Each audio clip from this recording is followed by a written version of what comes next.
tackles. Well done, Oliver. Got it to Hibbert. Can he score from there? Hibbert bends it back. They need a mark, Melbourne. Hunt flies. Pedersen couldn't grab it. McDonald tackle. Can he get boots the ball? Oh, he's done it to McDonald. A chance for Melbourne. Off the Melbourne. Oh, somehow he gets a kick away. Tom McDonald with a goal on the night to win the game. The mark taken and they've won the game. That's one of Melbourne's great wins in their recent history. Unbelievable win. The Demon Believers and our man with the footy at the end. Jordan Lewis, welcome. Boys. Jack Revolt, hello. Thank you. How are we? All right, so the serious before the frivolous. Oh, hang on. No, we have serious issues first. So your teammate Basher Hooley has been suspended for 2 weeks. Do you feel like that's probably the best available outcome? Oh, look, it's hard to comment to say what I think the outcome is. It's the tribunal's job to come up with the penalty, and that's what they deemed fit for the act and for the person involved. But look, he's a really important player for us, Basher, and one that's probably been a little bit of a whipping boy for the Tigers supporters out there, but he's been having a great season for us, and it's going to be a tough spot to fill. You have to support him, there's no doubt. But you're a football guy, Jack, and I'm not expecting you to say anything bad against him. But when you saw that, you knew that he's going to be suspended. Even though you said it was out of character and he wouldn't do it on purpose, and I agree with that. But he had to go. And he has. And you're happy with 2?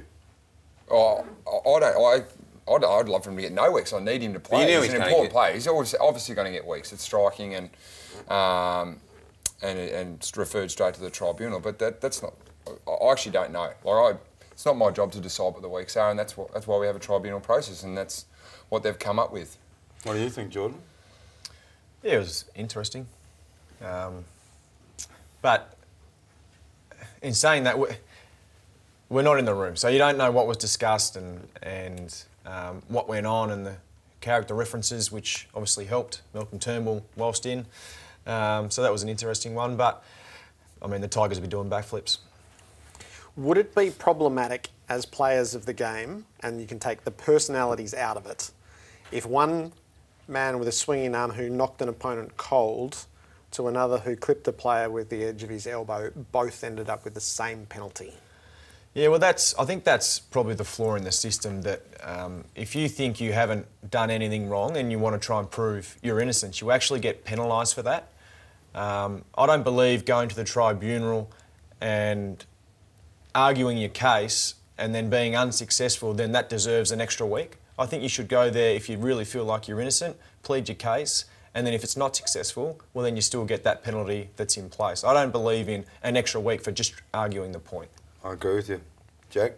I probably tend to agree with what your sentiments are there. It's look, it's they're 2 different circumstances. I really do think that Basher's great record over 11 years of AFL football, it's got to be rewarded for that. Has to be rewarded. It has to be rewarded in some for that. form, and look, to be honest, it probably has. Why was it brought in? Yeah, if you challenge so you get 2, reduced to 1 for early it actually works the other way. So you get 2 weeks, and if you want to take advantage of 1 week, you plead guilty. So we reference it the other way, that you get the extra week by going. It works the other way, but the flaw is you go from a fine to 2 weeks. There's no middle step where you get 1 week and you get to challenge on those grounds. And I'm sure that's the flaw that will be rectified between 2017 and 18. You have featured in the evidence of the Schofield-Oliver case, Jordan, in the transcripts of the tribunal, not for the first time. Schofield has said, Jordan Lewis has come up to me and uttered, "Well done, mate," and tapped me on the bum. I think that was before. Let's just have a look. That happened. Jordan. So this is in the there we are. There you go. You incited it. So just tell us. Why did you tap him on the bum for? I provoked him. Well, I was trying to diffuse the situation, get everyone out of there and go back to their huddles. I think what had been done already had been done, and then just go back to your huddles, cool down, and then come back out and God, you've matured, haven't you? Play some football. You are so mature. Well, what did you say? He didn't take my advice, obviously. No, he didn't. So Oliver is getting attacked for diving. Have you spoken to Oliver about it? Yeah. What can you share with us what he said to you? I mean, he's got thick skin, the kid. He doesn't really care what's said about him. But what I do know is the type of person he is and the player that he is, he's not going to go to ground like that if nothing happened. He just wouldn't do it. He's not like that. I mean, I remember when I was playing for Hawthorn and Cyril Rioli absolutely cleaned him up right down the middle, and he got straight back up and kept playing. So he's not a weak kid or anything like that. So for all the keyboard warriors out there seems to be a few sportsmen that have become keyboard warriors and think they can comment on everything. Well, they've been proven wrong because he's at the tribunal arguing his case. The shot clock? Yep. Just, what do you think of the shot clock, Jack? Oh, look. I'll take a rest, the fan engagement, I think it's great, but the umpires have a good understanding of how long a player's taken. I had an incident on the weekend. Took a mark, went back. The umpire called 15, and I was like, "Yep, no worries." Just going off the umpire said, thought it was in the last 2 minutes of the quarter because they were not showing the shot clock. So claiming the mark there, Mark McClure style. You see that? Arms up in the air, you beauty. Might not have even been a mark. Yes, no, it was. You asked him how long? Yeah, the umpire said 15 seconds, and I went back and was thinking, "Yep, no worries." And then this 24 seconds. So I'm sort of stuck in two minds here. As I'm walking in, I'm seeing the clock going, 24. I should have, late in the game, probably should have taken a little bit more time. But So what happened there, you think? So the umpire said 15 seconds to go and the clock said 24. 28. 28. Yeah, so it must have been just a bit of miscommunication. But We can't have miscommunication on this issue. Yeah, I think that I don't actually know when the clock starts. That's the thing, because we had As soon as you mark it. It's supposed to start as soon as the whistle is blown to pay the mark, it's supposed to start then. Yeah. So it requires someone to... I feel like the umpire they have the ability to control that. What about the missing shot clock in the last 2 minutes of a quarter, when in theory it probably matters most then?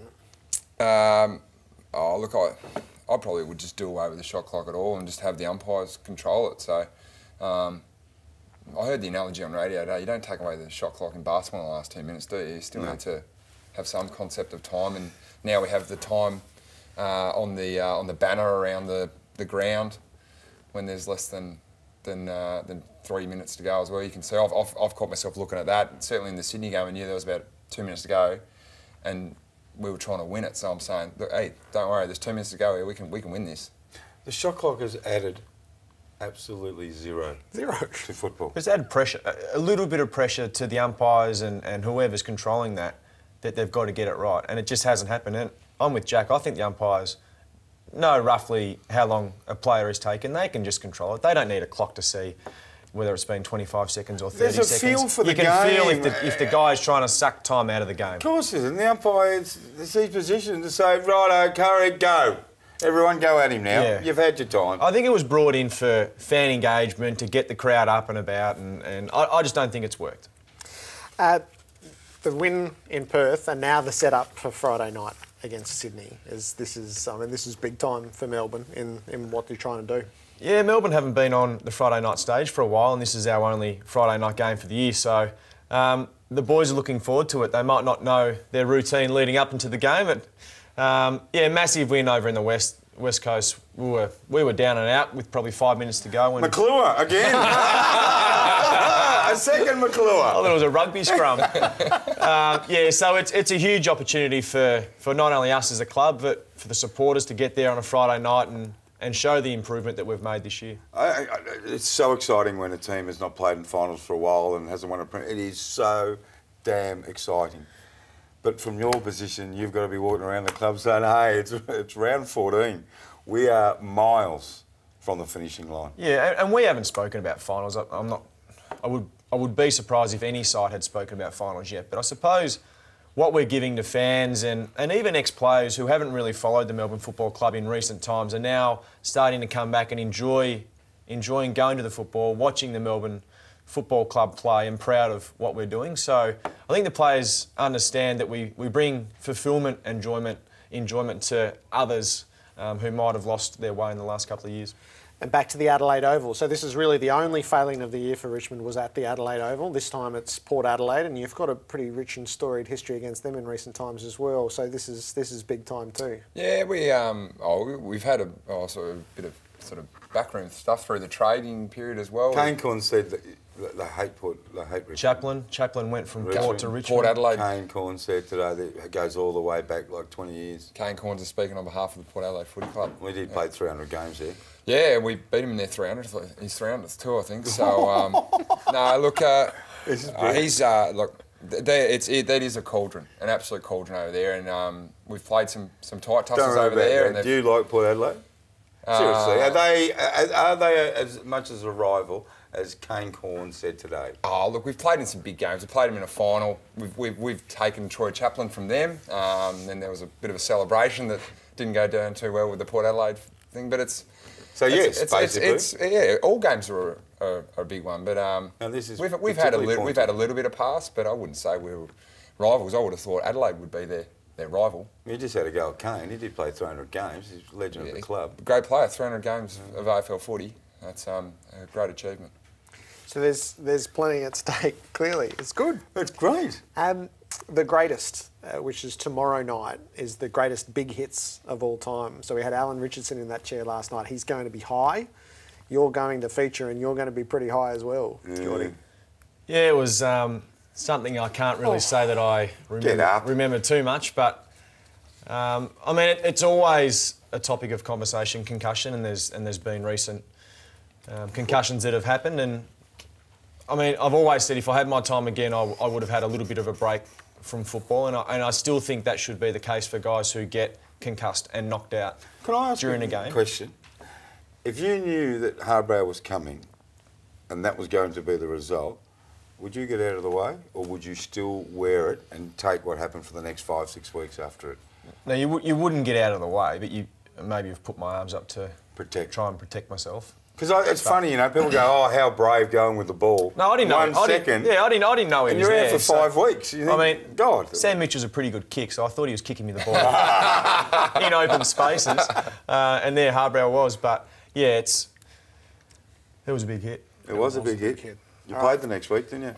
Yeah, probably should. How ridiculous is that? Good luck for the weekend. Thank you. Good luck at Port Adelaide. Big game. It is. Jordan Lewis and Jack Revolt with us. Another Warrnambool great, or a young man who's looking to become a Warrnambool great, is the Rising Star nominee for this week. The 2017 NAB AFL Rising Star Award.